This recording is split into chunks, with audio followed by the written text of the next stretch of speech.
Hello, today I'm in Seat Leon. In this video I'll show you how to enter and manage navigation.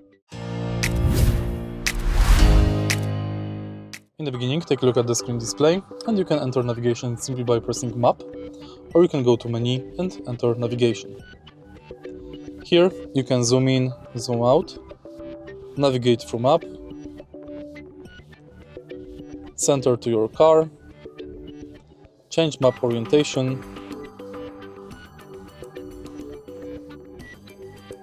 change volume of navigation, change mode between day and night,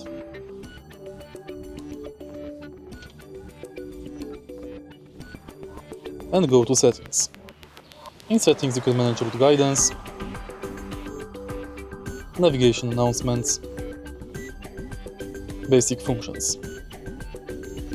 Next you can go to destinations, where you can set destination via search, via history, or via favorites.